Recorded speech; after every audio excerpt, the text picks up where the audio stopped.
டிட்வா புயல் புதுச்சேரியில் தனது ருத்ர தாண்டவத்தை தொடங்கிவிட்டது.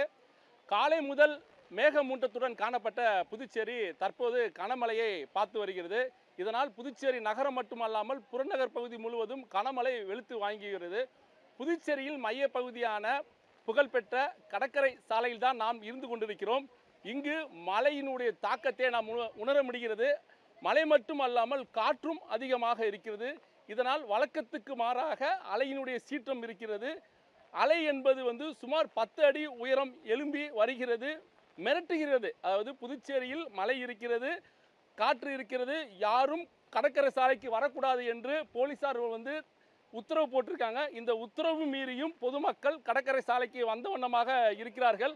அவர்கள் கடல் அலையை பார்க்கும்போது ஏதாவது பிரச்சனை ஏற்பட்டு விடுமோ என்பதை உணர்த்தும் வகையில் தான் இருக்கிறது. அவர்களை போலீசார் அப்புறப்படுத்தி வருகிறார்கள், எச்சரிக்கைப்படுத்தி வருகிறார்கள். அது மட்டுமல்லாமல் இந்த புதுச்சேரி கடற்கரை சாலை என்பது தற்போது 1 மணி நேரமாக பெய்து வரும் மழையின் காரணமாக வெள்ளம் போல் தேங்கி இருக்கிறது. புதுச்சேரியில் கடற்கரை சாலையே தற்போது 6 குளம் போல் தேங்கியிருக்கும் காட்சியை தான் நமது ஒளிப்பதிவாளர் வெங்கட் உங்களுக்கு படம் பிடித்து காட்டிக் கொண்டு இருக்கிறார். அந்த அளவுக்கு இங்கு மழையின் தாக்கம் இருக்கிறது. மழை என்பது ஒரு பக்கம் அடிக்கவில்லை, 4 பக்கமும் சுழன்று சுழன்று அடிக்கிறது. இதனால் இந்த மழை என்பது காற்றுடன் அதிகமாக இருக்கிறது. காற்று என்பது தற்போது நாம் பேசிக்கொண்டு இருக்கும் போதே நம்மளையே பிடித்து தள்ளுகிறது, அந்த அளவுக்கு இருக்கிறது. புதுச்சேரி கடற்கரை சாலை சிமெண்ட் சாலைகளால் போடப்பட்டது. தண்ணீர்கள் நாலா பக்கமும் செல்லக்கூடிய வகையில் தான் இங்கு ரோடுகள் அமைக்கப்பட்டிருக்கும். அப்படி இருந்தும் இந்த டிட்வா புயலினுடைய கனமழை என்பது தும்சம் செய்து தற்போது பெய்து வருவதால் கடற்கரை சாலை முழுவதுமே மழைநீர் குளம் போல் ஆறு போல் தேங்கி இருக்கிறது. தற்போது புதுச்சேரி கடல் பகுதியை பார்க்க வரும் பொதுமக்களை போலீசார் எச்சரித்து அவர்களை இங்கு வராதீர்கள், அங்கு செல்லுங்கள் என்று ஒரு காட்சியும் செய்து வருகிறார்கள். அதையும் நீங்கள் பார்க்கலாம். தற்போது நமது நிலைமையை பாருங்கள்.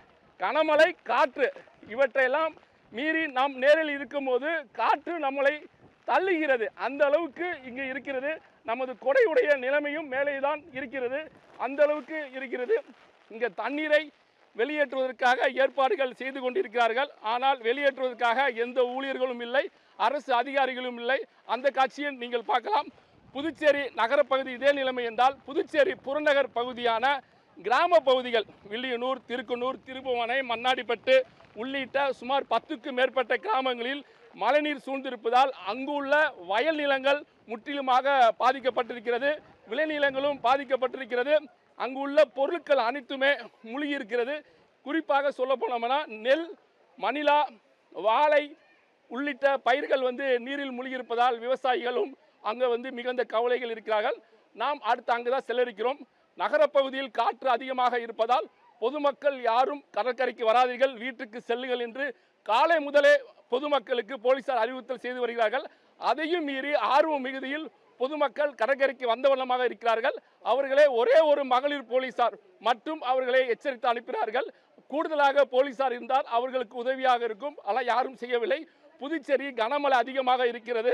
பாதுகாப்பு பணியில் ஈடுபட வேண்டிய தீயணைப்புத்துறை, பொதுப்பணித்துறை, மருத்துவத்துறை, சுகாதாரத்துறை என்ற அதிகாரிகள் யாருமே இங்கே இல்லாத சூழ்நிலையில் ஒரே ஒரு மகளிர் போலீஸ் மட்டும்தான் இங்கே பணியில் செய்து கொண்டிருக்கிறார்கள்.